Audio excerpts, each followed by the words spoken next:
Sebelumnya saya perkenalkan sedikit tentang Bapak Wahyu Alfianto. Bapak Wahyu Alfianto menyelesaikan S2 Magister Manajemen Keuangan UI dan S1 dari Teknik Planologi ITB. Saat ini beliau menjabat sebagai Direktur Keuangan dan Operasional BNI Syariah. Sebelumnya beliau merupakan Kepala Divisi Keuangan, Perencanaan Strategis, Kepala Divisi GM Koordinator untuk Keuangan dan Jaringan. Beberapa achievement yang diraih beliau adalah The Best Operational Leader tahun 2019 dan Best CFO versi majalah SWA di tahun 2019. Tanpa memperpanjang waktu, kami persilakan Bapak Wahyu untuk menyampaikan materinya. Silakan Pak. Terima kasih Bu Yosita. Assalamualaikum warahmatullahi wabarakatuh. Selamat siang, salam sejahtera untuk kita semua. Yang saya hormati Bapak Venture Ketua KNIKS, Direktur Eksekutif KNIKS, kemudian Bapak Hana Wijaya, Pak Herwin, Pak Alfi, Prof. Arif, sebagai sesama narasumber, dan juga Bapak Ibu sekalian yang mengikuti acara webinar pada siang hari ini. Nah, di sini saya akan menyampaikan kurang lebih 15 menit saja mengenai bagaimana BNI Syariah memandang dan melaksanakan spin-off serta kondisi-kondisi terkini yang ada di BNI Syariah. Nah, saya akan mulai dengan cerita bahwa di BNI Syariah kita itu pada waktu spin-off sebenarnya melewati 4 tahapan. Ya, di slide berikutnya barangkali dari panitia bisa dibantu. Langsung slide berikutnya aja, langsung slide berikutnya.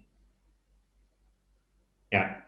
Jadi di BNI Syariah itu pada waktu kita melakukan spin-off sebenarnya kita melewati 4 tahapan. Ya, tahapan pertama itu tahapan perencanaan. Tahapan perencanaan itu yang memakan waktu sebenarnya cukup lama. BNI Syariah spin-off tahun 2010, namun rencana mengenai spin-off ini sendiri sudah dimulai sejak tahun 2003. Ya, 2003, 2004 itu kita sudah mulai menyusun suatu rencana untuk spin-off. Nah, jadi bukan suatu hal yang sifatnya tiba-tiba. Nah, perencanaan ini juga panjang gitu. Kenapa? Karena di dalam perencanaan spin-off ini banyak hal yang harus kita pastikan tujuan dari spin-off tersebut.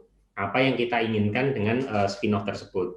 Jadi misalnya pada waktu itu pembicaranya masih seputar apakah kita akan dengan strategic investor ataukah kita akan spin-off sendiri dan sebagainya gitu. Nah, itu yang memakan waktu cukup panjang di dalam proses spin-off. Dan kemudian di tahun 2006 itu BNI Syariah sudah mulai mengeluarkan suatu kebijakan yang namanya itu otonomi khusus gitu ya. Jadi walaupun pada waktu itu BNI Syariah masih berbentuk unit usaha syariah, namun sudah berbentuk seperti dikelola bank di dalam bank gitu. Kita memiliki komite sendiri, kita memiliki komite pembiayaan, komite Alma, Alko gitu ya. Kita punya walaupun lembaga-lembaga itu keanggotanya sedikit dan kecil gitu ya. Tapi kita mulai menuju ke arah independensi. Nah, kemudian kita tahap kedua ya, itu yang saya sebut sebagai tahap persiapan gitu. Ketika pada akhirnya ya berhubungan dengan strategic investor itu tidak mudah ya, tidak mudahnya itu biasanya pada area kepemilikan gitu. Kepemilikan siapa yang akan menjadi majority shareholder gitu. Itu hal yang paling hal yang paling kritikal di dalam pembahasan gitu. Nah, ketika pada akhirnya diputuskan bahwa BNI Syariah akan spin off sendiri gitu ya dengan majority shareholder tetap oleh BNI ya, maka kita kemudian masuk ke tahap persiapan gitu di akhir 2009. Nah, begitu di tahap persiapan, proses menjadi lebih cepat gitu. Kurang lebih mungkin ya 6 bulan 1 tahunan gitu ya. Di tahap persiapan ini kita hanya mendetailkan rencana-rencana teknis apa yang akan kita lakukan di dalam proses spin-off tersebut gitu. Nah, itu kita lakukan di 2009 dan kemudian di 2010 kita sudah masuk tahap pelaksanaan ya. Tahap pelaksanaan di dalam spin-off di 2010 tidak terlalu sulit sebenarnya ya, tidak terlalu sulit, namun ada beberapa hal yang memang harus menjadi concern. Misalnya adalah terkait dengan aspek legal, kemudian aspek operasional, kemudian aspek SDM dan sebagainya. Nah, setelah kemudian masuk tahap ketiga pelaksanaan, selewat 2010 ya, Juni 2010 itu kita sudah masuk fase stabilisasi ya. Fase stabilisasi yang berjalan selama beberapa tahun gitu, dan akhirnya menjadi beberapa model, termasuk juga menjadi salah satu model platform sharing atau model sinergi. Kita lanjutkan di slide berikutnya. Nah, di dalam tahapan-tahapan tersebut ya, mohon maaf slide berikutnya, panitia.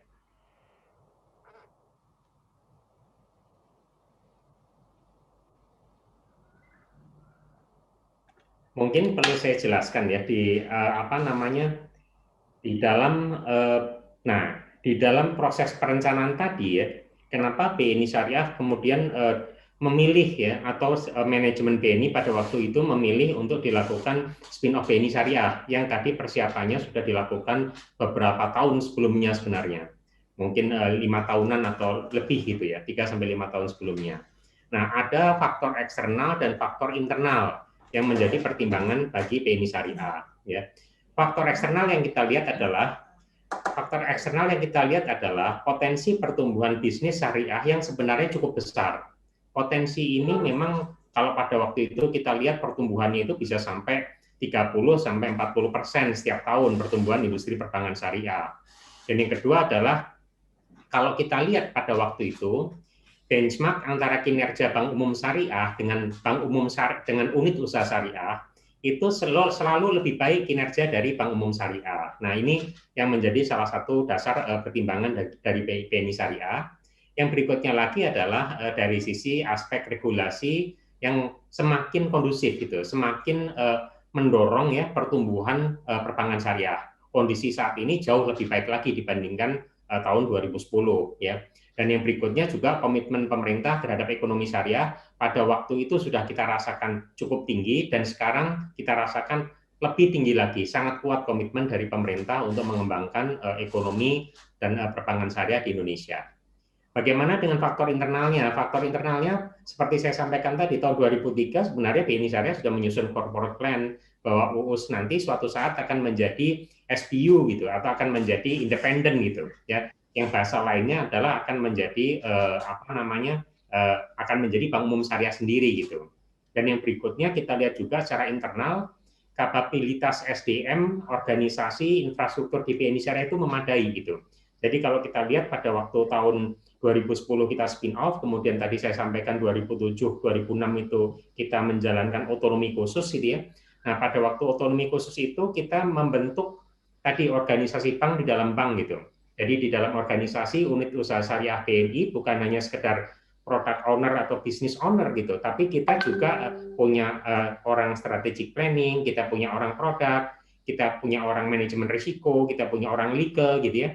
Kita juga punya orang treasury, kita punya orang reporting, accounting, teknologi, dan sebagainya. Walaupun pada era itu ya, masing-masing unit organisasi tadi isinya mungkin hanya 1 atau 2 orang gitu, tapi bentuk organisasi seperti banknya sudah mulai terlihat gitu. Nah, itu yang menjadi kita semakin yakin bahwa secara infrastruktur, kapabilitas SDM, kita sudah lebih siap untuk melaksanakan spin-off. Kemudian yang berikutnya adalah kita pada waktu itu melihat bahwa customer base di BNI Syariah cukup banyak ya, dan kalau kita lihat sekitar pada waktu itu sekitar 300 ribuan dan cukup loyal gitu, termasuk pegawainya juga. Jadi kita lakukan survei kepada customer, kita lakukan survei kepada internal pegawai, bagaimana pandangan pegawai, bagaimana pandangan nasabah apabila dilakukan spin off gitu. Dan kalau kita lihat dari hasil survei yang ada, kebanyakan itu sangat mendukung karena mereka melihat bahwa perbankan syariah atau BNI Syariah akan insya Allah akan menjadi lebih baik gitu.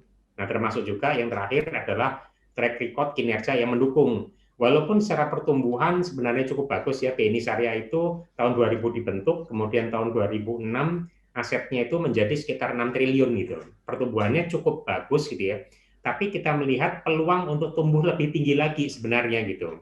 Nah, peluang untuk tumbuh lebih tinggi lagi ini yang menurut kita perlu kita kejar oleh BNI Syariah pada waktu itu, dengan kita harus memiliki syarat-syarat untuk bisa tumbuh gitu. Syaratnya adalah harus independen, harus punya kewenangan, harus punya kebebasan, harus punya infrastruktur yang bisa kita atur sendiri ya, yang kita juga bisa mengatur keuangan sendiri, baik di dalam investasi maupun juga di dalam pengelolaan pendapatannya.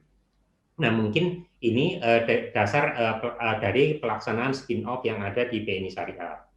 Slide berikutnya. Nah, tadi namun tantangannya ya ada beberapa tantangan lah ya di dalam pelaksanaan spin-off ini. Yang pertama memang faktor permodalan ya. Faktor permodalan.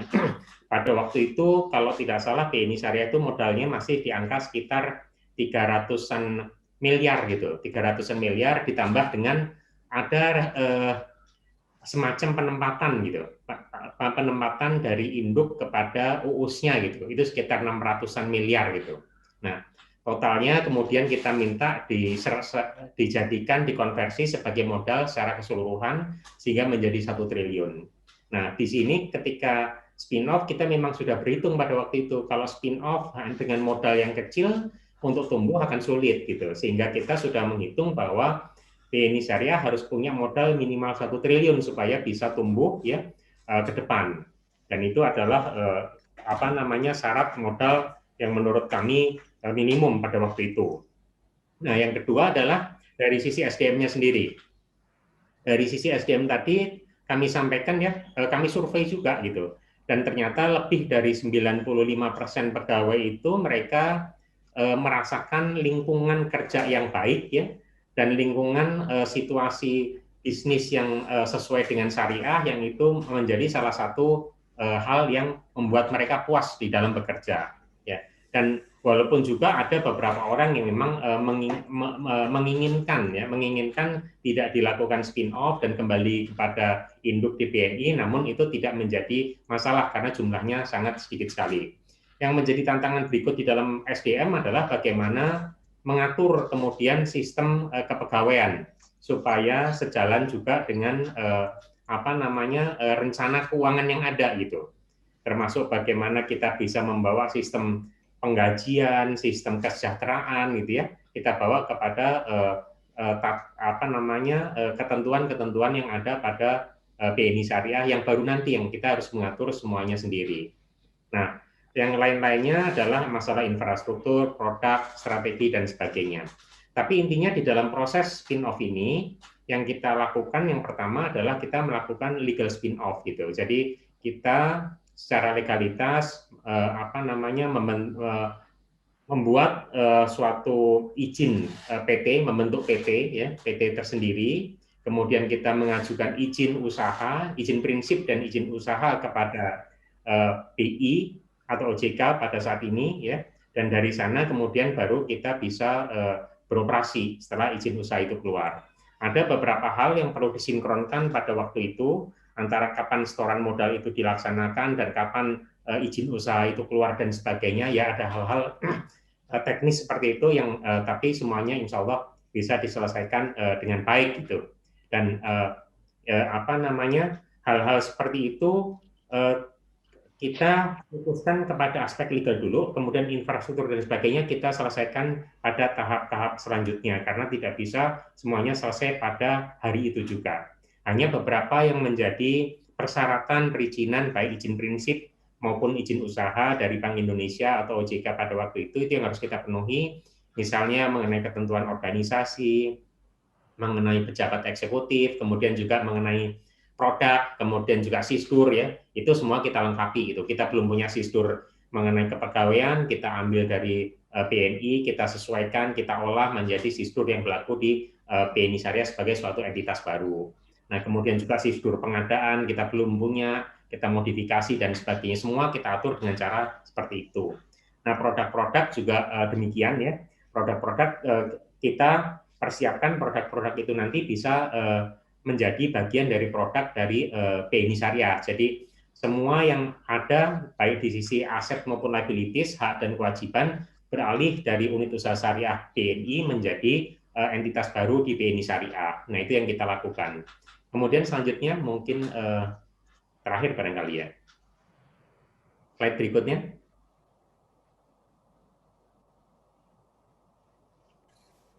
Satu menit lagi Pak, mohon maaf. Berapa menit Mbak Yesita? 1 menit lagi, Pak. Baik. Langsung aja di slide berikutnya aja, slide terakhir. Mohon maaf. Nah, mohon maaf tadi. Nah, ini mungkin Bapak Ibu semua ya, kalau kita lihat ya di BNI Syariah pada waktu tahun 2000 kita berdiri unit usaha syariah, mungkin angkanya belum tergambar di sini di tahun 2000 ya. Sampai 2010 itu dari nol kita menjadi 6 triliun ya. Dari rugi sekitar pada waktu awal itu sekitar 3 miliar di tahun 2000, kemudian laba 37 miliar di tahun 2010 ya. Selama 10 tahun kita hanya bisa mengkapitalisasi aset itu 6 triliun gitu. Tapi 2010 sampai 2020 ya, tambahin 1 tahun lagi 2020 ya, insya Allah kita sudah bisa sekarang mencapai aset 50 triliun gitu. Jadi dalam waktu 10 tahun juga kita sudah dari 6 triliun menjadi 50 triliun. Nah, jadi strategi yang kami buat pada waktu UUS tadi, bahwa dengan menjadi bank umum syariah, maka kita bisa mengambil pertumbuhan yang lebih tinggi. Kalau dalam case BNI Syariah, ini bisa terbukti dengan angka-angka yang ada, termasuk juga dari sisi profitabilitasnya. Kalau kita lihat di 2010 kita baru 37 miliar labanya, di 2019 kita sudah 600 miliar laba kita gitu. Namun kami juga menyadari bahwa terdapat perbedaan-perbedaan atau keunikan dari masing-masing bank. Ya. Dalam case BNI Syariah, ya, strategi ini berhasil dilaksanakan karena memang kita rencanakan jauh-jauh hari dan kita melihat pada kondisi-kondisi yang ada di dalam internal BNI Syariah dan di BNI. Ya. Dan kalau faktor eksternal tentunya akan sama. Nah, kondisi internal ini yang tentunya akan berbeda-beda antara satu bank dengan bank yang lain. Dan mungkin itu yang menjadi suatu pertimbangan di dalam menyusun strategi ke depan bagi masing-masing unit usaha syariah atau bank umum syariah ini. Mungkin dari saya itu yang bisa saya sampaikan. Terima kasih. Wabillahi taufiq wal hidayah. Assalamualaikum warahmatullahi wabarakatuh. Waalaikumsalam warahmatullahi wabarakatuh. Terima kasih banyak Pak Wahyu untuk pemaparannya. Nah, Pak Wahyu ini saksi hidup proses spin-off ya Pak, dari sebelum spin-off sampai beliau jadi direktur. Jadi insya Allah yang tadi disampaikan itu memang dijalani sendiri. Nah, karena Pak Wahyu ada meeting di jam 14.30, jadi kami buka sesi tanya jawab dulu untuk Pak Wahyu. Tadi di chat Pak Ulil Amri mau nanya, silahkan dari host untuk dibuka mic-nya untuk Pak Ulil Amri bisa bertanya.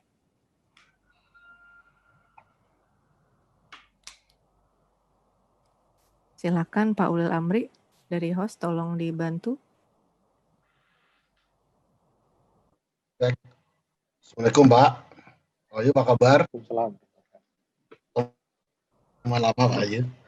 Pak Ayu, terima kasih atas sharingnya. Dua hal aja Pak Ayu. Pertama, pada saat spin-off di BNI yang kita pernah diskusi beberapa kali Pak ya di LPPI waktu itu, leveraging-nya hanya IT Ops ya Pak ya. IT operasinya saja Pak ya. Tidak ada leveraging yang menggunakan resources dari Bank Indo. Seperti branches, semua fungsi-fungsi di Bank Indo itu tidak ada leveraging Pak. Hanya IT Ops ya Pak ya. Betul ya Pak ya? Saya langsung jawab atau gimana Mbak Yesita? Ya. Langsung dijawab aja Pak. Baik, Pak Ulil Amri, sebenarnya gini Pak, waktu BNI Syariah spin-off itu kita masih menjalankan leveraging-nya Pak, bukan hanya sisi IT, call center, ya, terus apalagi branches juga Pak, kita SCO-nya kan berjalan Pak, Hasanakad gitu ya, semua sistem-sistem di belakang itu kita masih menggunakan sistem dari BNI Pak, disupport penuh gitu. Nah, ini yang kita atur ya, di dalam suatu perjanjian pendampingan teknis Pak, antara induk BNI dengan BNI Syariah gitu ya. Jadi kita atur dukungannya dalam bentuk seperti apa, service levelnya seperti apa, termasuk juga berapa biaya yang harus kita bayar. Ya, kita hitung berdasarkan pendekatan activity based costing gitu. Itu Pak Ulil. Jadi keseluruhannya masih leveraging dengan Bank Indo ya Pak ya. Meskipun kita secara etis ya. Baik Pak. Terima kasih Pak Bayu. Terima kasih. Baik, berikutnya ada pertanyaan dari Bu Isti Sulistiorani. Silakan bertanya, dan sebelumnya mungkin sebutkan dulu dari institusi mana atau dari bank mana. Silakan Bu Isti Sulistiorini.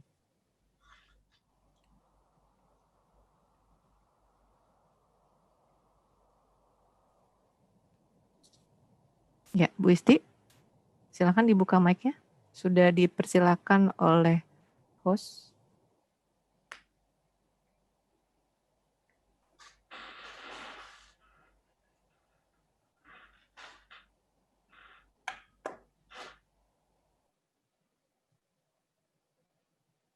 Halo, mungkin ke penanya berikutnya.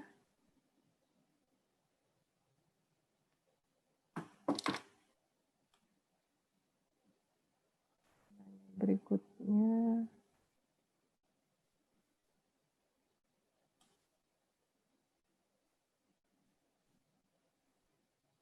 Oh, belum ada yang nanya. Baru Bu Isti tadi. Dari Bu Isti, apakah bisa bertanya? Oke. Oke, mungkin ada gangguan dari Bu Isti. Baik, terima kasih banyak Pak Wahyu untuk penjelasannya dan jawabannya atas tadi pertanyaannya. Kami ucapkan terima kasih banyak untuk kehadirannya di siang hari ini. Mungkin Bapak bisa tetap ikut Pak sampai 14.30. Baik, terima kasih juga Bu Yosita. Mohon izin nanti 14.30 saya akan live ya Pak Angel Ya, dan Bapak Ibu semua. Bu Yos, Terima kasih. boleh nggak Pak Wahyu sharing sedikit buat kami karena banyak juga dari tempat yang boleh hadir Pak, boleh Pak. Pak Wahyu. Silakan. Pak Hana ya Pak. Kemasan dari ini yang Pak Penci selalu memberikan arahan kepada saya pada waktu itu khususnya ya, ketika pindah ke Bank Jatim tentang pentingnya bisnis model dari unit usaha syariah. Pertanyaan yang sama juga dari para gubernur kepada waktu kami diskusi Pak Wahyu, itu yang sama gitu. Terjadi konvergensi bisnis antara BPD kami dengan bus yang baru yang akan diciptakan itu. Nah, barangkali Bapak bisa pengalaman sebagai orang yang melahirkan dari UUS itu Pak. Untuk yang tadi Bapak sebut dengan strategi yang sudah dipikirkan itu untuk supaya tidak terjadi konvergensi, terus kemudian juga bisnis model yang unique dibandingkan dengan BNI itu barangkali Bapak bisa share kepada kami Pak. Terima kasih. Baik, terima kasih Pak Hana. Ya, mungkin tadi saya sudah terlambat menjelaskan hal itu. Jadi gini Pak, BNI induk kita itu kan dikenalnya sebagai bank komersial Pak ya, atau bisnis banking lah, atau bank corporate gitu, BNI-nya gitu. Tapi unit usaha syariah kita Pak ya, itu memiliki segmen yang berbeda Pak. Kita itu justru besarnya di segmen konsumer Pak. Di segmen konsumer khususnya KPR, khususnya lebih gria gitu Pak. Nah, kita sudah punya diferensiasi pada waktu itu karena sejak kelahirannya juga ya mungkin latar belakangnya juga murabahah barangkali Pak Hana ya, sehingga kita kemudian banyak bergerak dengan KPR gitu. Nah, kemudian kalau kita lihat portfolio di BNI Syariah pada waktu itu lebih banyak gria, kemudian semakin kita perkuat Pak, sebelum kita spin off ya, kita mulai membangun namanya loan origination system lah, kita bangun, kita rapikan, sales model juga kita rapikan dan sebagainya. Dan kemudian pada waktu spin off kita sudah mendeklar Pak bahwa fokus kita adalah consumer retail gitu. Kita tidak main di corporate gitu. Ada memang, tapi porsinya kecil Pak, tidak sampai 10% pada waktu itu. Nah, kita berbeda segmentasinya dengan BNI-nya gitu. Walaupun kemudian dalam perjalanannya BNI konsumernya juga membesar gitu Pak. Nah, ketika kemudian bisnisnya sekarang sama-sama besar gitu ya, yang kita lakukan justru adalah sharing Pak, sharing dari sisi bagaimana BNI membangun model risikonya, membangun scoring system dan sebagainya gitu. Jadi pada waktu itu kita membuat suatu segmen yang memang di BNI bukan menjadi fokus yang terlalu utama gitu Pak. Nah syariahnya karena kuat di sana kita main di situ gitu. Next berikutnya Pak, setelah kita fokus di consumer retail, kita kemudian masuk ke mikro Pak.